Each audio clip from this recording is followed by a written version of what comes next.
Welcome to PL academy. पहला question है, which of the following heterocyclic compounds is not aromatic.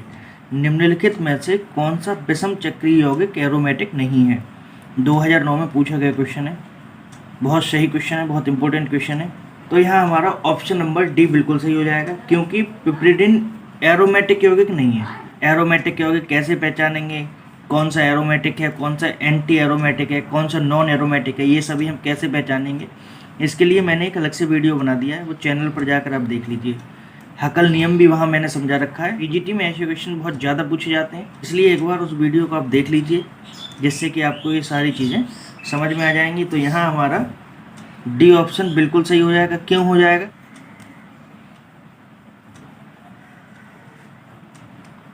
ये हमारा पिपरिडिन का स्ट्रक्चर है, यहाँ इससे एक हाइड्रोजन अटैच होता है। तो इस स्ट्रक्चर के तहत ये एरोमेटिक यौगिक नहीं है। ये क्यों नहीं है? क्योंकि ये जब हकल रूल का पालन नहीं करेगा, और जब हकल रूल का पालन नहीं करेगा तो ये अनुनाद रेजोनेंस में भाग नहीं लेगा, और रेजोनेंस में भाग नहीं लेगा तो सीधी सी बात है, ये कंपाउंड एरोमेटिक नहीं होगा। अगला क्वेश्चन है, फिनान्थ्रीन में पाई इलेक्ट्रॉन्स की संख्या होती है। What is the total number of pi electron in phenanthrene. Option दे रखे हैं 6, 12, 14, 18। यह हकल नियम का पालन करेगा अच्छी तरीके से, और जब ये हकल नियम का पालन करेगा तो ये एरोमेटिक यौगिक होगा, और जब एरोमेटिक यौगिक होगा तो सीधी सी बात है, कितने इलेक्ट्रॉन होंगे। ये स्ट्रक्चर देखिए, आपको ये दिख रहा है स्क्रीन पर। यहाँ जो डबल बॉन्ड शो हो रहे हैं, जैसे ये बेंजीन रिंग है, तो बेंजीन रिंग में ये बॉन्ड लगे होते हैं, डबल बॉन्ड। तो ये जो डबल बॉन्ड का मतलब है, इसका मतलब है 2 इलेक्ट्रॉन। ठीक है, तो अब ये फिनाप्थलीन का स्ट्रक्चर देखिए, इसमें आपको दिख रहे होंगे 1, 2, 3, 4, 5, 6, 7। तो ये 7 बॉन्ड लगे हुए हैं, तो 7 का मतलब होगा 14 इलेक्ट्रॉन। तो सीधी सी बात है, कितने इलेक्ट्रॉन हो जाएंगे? 14 पाई इलेक्ट्रॉन हो जाएंगे। तो इसमें ऑप्शन हमारा सी बिल्कुल सही हो जाएगा। अगला क्वेश्चन है, निम्नलिखित में से कौन एरोमेटिक है। ऑप्शन दे रखे हैं साइक्लोहेक्सेन, साइक्लोब्यूटेन, पायरोल और ब्यूटाडाइन। तो सबसे पहले हमें इन सब के स्ट्रक्चर पता होना चाहिए, तब तो हम यहाँ पता कर पाएंगे कि कौन सा जो है एरोमेटिक है और कौन सा एरोमेटिक नहीं है। एरोमेटिक पहचानने के लिए कौन सी 3 चीज़ें जरूरी हैं। सबसे पहले हमें ये देखना है कि एरोमेटिक कंपाउंड पहले तो रिंग फॉर्म में होगा। ठीक है, नंबर 1 बात। अब दूसरी चीज़ क्या देखनी, क्या भाई लोन पेयर इलेक्ट्रॉन रख रहा है, ये देखना है। तीसरी चीज़ ये देखनी है, अगर रेजोनेंस में भाग ले रहा है, ये भी देखना पड़ेगा। जब ये सारी चीज़ें उसमें प्रेजेंट होंगी तो वह एरोमेटिक होगा। तो यहाँ साइक्लोहेक्सेन है, साइक्लोब्यूटेन है, पायरोल है और ब्यूटाडाइन है। इन सबको देख लेंगे। देखो स्क्रीन पे, ये है साइक्लोहेक्सेन, ये है साइक्लोब्यूटेन, ये है पायरोल और ये है ब्यूटाडाइन। तो इन सारे स्ट्रक्चरों में पायरोल एक लोन पे इलेक्ट्रॉन रख रहा है और जो रेजोनेंस शो करेगा। और सबसे बड़ी चीज़, पायरोल एक एरोमेटिक यौगिक इसलिए होगा क्योंकि वह हकल नियम का पालन करेगा। अब यहाँ हकल नियम बहुत ज़्यादा इंपॉर्टेंट है, तो हमें हकल नियम पता होना चाहिए। मैंने हकल नियम के ऊपर एक वीडियो बना रखा है, उससे आप चैनल पर जाकर देख सकते हैं। तो आपको बहुत सारे क्वेश्चन यहाँ से आसानी से सॉल्व हो जाएंगे, और ऐसे क्वेश्चन पीजीटी टीजीटी में बहुत ज़्यादा पूछे जाते हैं। अगला क्वेश्चन है, किस यौगिक में 10 पाई इलेक्ट्रॉन होंगे। ऑप्शन दे रखा है पायरोल, फ्यूरान, थायोफीन और नेप्थलीन। सारी चीज़ों के स्ट्रक्चर पता हो जाएंगे तो हम ये भी पता लगा सकते हैं कि इनमें से किस में 10 पाई इलेक्ट्रॉन है। आखिर पाई इलेक्ट्रॉन पहचानते कैसे हैं, तो आप यहाँ देख लीजिए। जैसे बॉन्ड फॉर्मेशन देखते हैं हम, सिंगल बॉन्ड, डबल बॉन्ड और ट्रिपल बॉन्ड। तो जहाँ सिंगल बॉन्ड होगा वो बॉन्ड हमेशा सिग्मा होगा, और जहाँ डबल बॉन्ड होगा उसमें पहला बॉन्ड सिग्मा और दूसरा बॉन्ड पाई होगा, और जहाँ ट्रिपल बॉन्ड होगा वहाँ पहला बॉन्ड सिग्मा, दूसरा बॉन्ड पाई और तीसरा बॉन्ड सिग्मा। जब ये एक पाई बॉन्ड है तो यहाँ 2 पाई इलेक्ट्रॉन होंगे, 1 और 2। तो इस तरीके से हम पाई इलेक्ट्रॉनों को नॉर्मली देख सकते हैं। तो इसमें स्ट्रक्चर देख लेते हैं एक बार। ये पायरोल है, ये फ्यूरान है, ये थायोफीन है और ये नेप्थलीन है। तो नेप्थलीन में 10 पाई इलेक्ट्रॉन होंगे, क्योंकि नेप्थलीन का स्ट्रक्चर देखो, कितने बॉन्ड फॉर्मेशन दिखाई दे रहे हैं, 1, 2, 3, 4, 5। अब जब 5 हैं तो कितने इलेक्ट्रॉन हो जाएंगे, 10। तो इन्होंने क्या पूछा है, किस यौगिक में 10 पाई इलेक्ट्रॉन होते हैं। तो ऑप्शन नंबर हमारा डी बिल्कुल सही हो जाएगा। यहाँ क्वेश्चन बन जाए, क्या नेप्थलीन एरोमेटिक कंपाउंड है। तो कह सकते हैं हम, हाँ एरोमेटिक कंपाउंड है, क्योंकि ये हकल नियम का पालन करेगा। अगला क्वेश्चन है, निम्न में से कौन सा यौगिक हकल नियम का अनुपालन नहीं करता है या पालन नहीं करता है।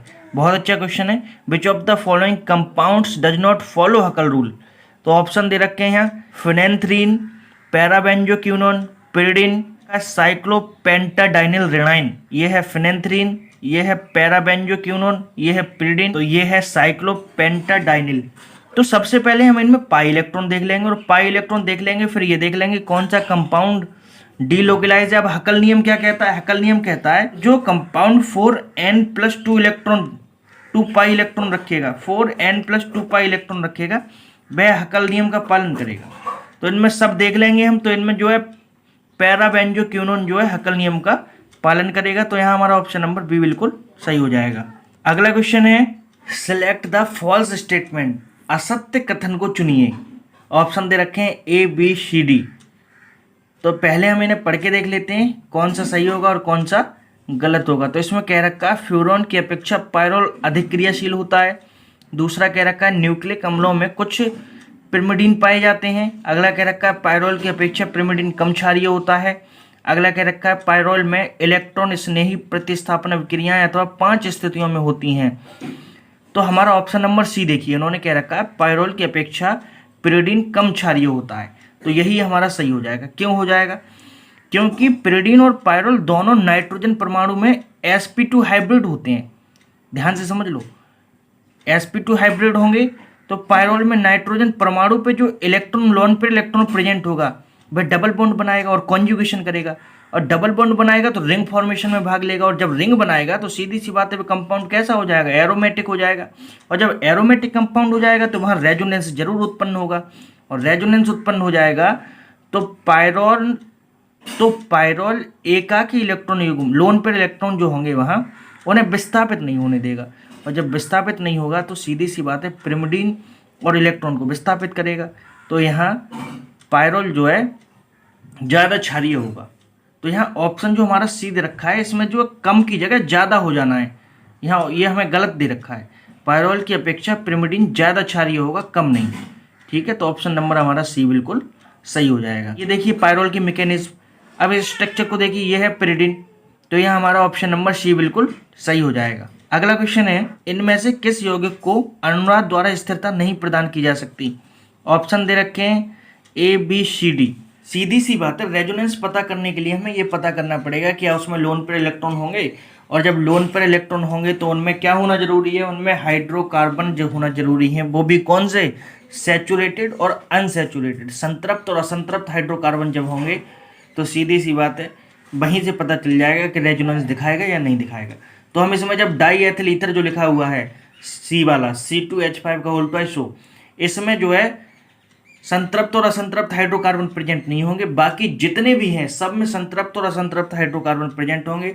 तो इन्होंने यही पूछा है कि अनुनाद में स्थिरता प्रदान नहीं की जा सकती। तो ऑप्शन नंबर सी हमारा बिल्कुल सही हो जाएगा। अगला क्वेश्चन है pyrrole does not show basic properties because.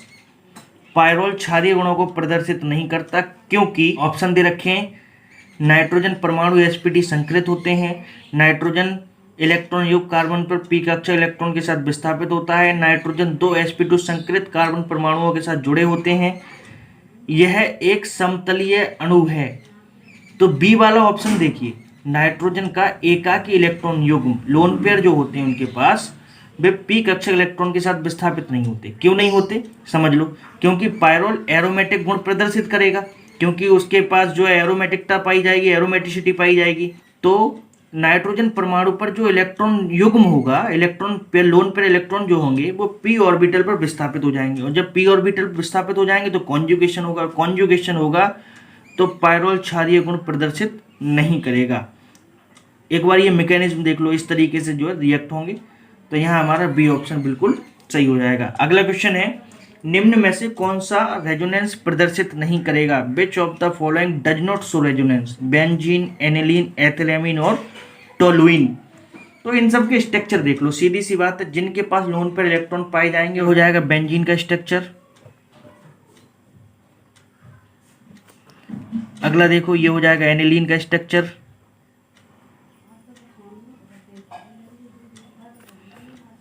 अगला देखो ये हो जाएगा टोलुइन का स्ट्रक्चर,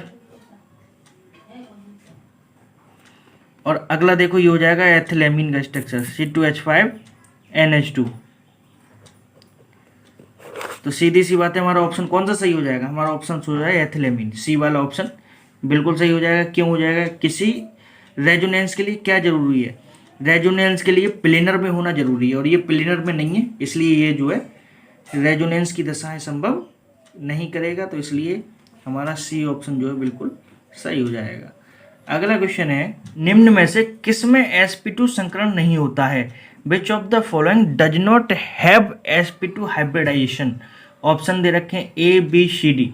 तो इनके सबके स्ट्रक्चर जब हम बना लेंगे और बनाने के बाद सारी चीज़ें प्लेनर में होंगी और sp2 हाइब्रिड ऑर्बिटल से जुड़े हुए होंगे तो उनमें होगा, और जो ऐसा स्ट्रक्चर नहीं बनाएगा उनमें नहीं होगा। तो यह हमारा ऑप्शन नंबर डी बिल्कुल सही हो जाएगा। एक बार देख लीजिए, ये है C6H6 का स्ट्रक्चर, ये है C2H4 का स्ट्रक्चर, ये है BeCl2 का स्ट्रक्चर, और ये है C2H2 का स्ट्रक्चर। तो सीधी सी बात है, सारी चीज़ें प्लेनर में हैं, लेकिन हमारा जो है C2H2 ये प्लेनर में नहीं है। तो इसलिए ये sp2 हाइब्रिड नहीं दिखाएगा। ये क्या दिखाएगा? ये sp हाइब्रिडाइजेशन दिखाएगा, sp हाइब्रिडाइजेशन। तो ये sp हाइब्रिडाइजेशन दिखाएगा। तो ये हमारा ऑप्शन नंबर डी बिल्कुल सही हो जाएगा। इसके ऊपर भी हमने एक वीडियो बना रखा है, वो भी चैनल पर जाकर आप देख सकते हैं। अगला क्वेश्चन है, अम्लगमीकृत जिंक तथा सांद्र HCl द्वारा प्रोपियोनेल्डिहाइड के अपचयन द्वारा प्राप्त यौगिक है ए बी सी डी। तो इस रिएक्शन को जब हम करके देखेंगे तो पता चल जाएगा कि इसमें कौन सा ऑप्शन हमारा सही होगा। तो इन्होंने बोला है, पहले जिंक अमलगम समझ लो। जिंक अमलगम क्या होता है? Zn और Hg का मिक्सचर को जिंक अमलगम कहते हैं। जब HCl से रिडक्शन करेंगे, और सीधी सी बात ये है कि ये जब रिएक्शन होगी ये हमेशा कीटोन और एल्डिहाइड के साथ ही होगी।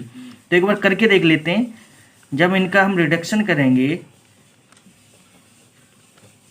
HCl के साथ, ठीक है, जिंक अमलगम की प्रेजेंट में, तो क्या मिल जाएगा हमें मिल जाएगा प्रोपेन। क्या मिल जाएगा? प्रोपेन। तो हमारा ऑप्शन नंबर कौन सा सही हो जाएगा? ऑप्शन नंबर हमारा बी सही हो जाएगा। ये रिएक्शन हमें मिल जाएगी, तो हमारा ऑप्शन नंबर हमारा बी बिल्कुल सही हो जाएगा। डियर स्टूडेंट, ये पीजीटी के बेसिस से बहुत ज़्यादा इंपॉर्टेंट क्वेश्चन है, तो आप इन्हें अच्छे से पढ़ सकते हैं। अगला जो टॉपिक होगा वो हम स्टार्ट करेंगे अभिकर्मक, रिजेंट। हम सारे क्वेश्चन रिजेंट से ही आपको पढ़ाएंगे, रिजेंट से ही आपको सारे क्वेश्चन दिखाएंगे।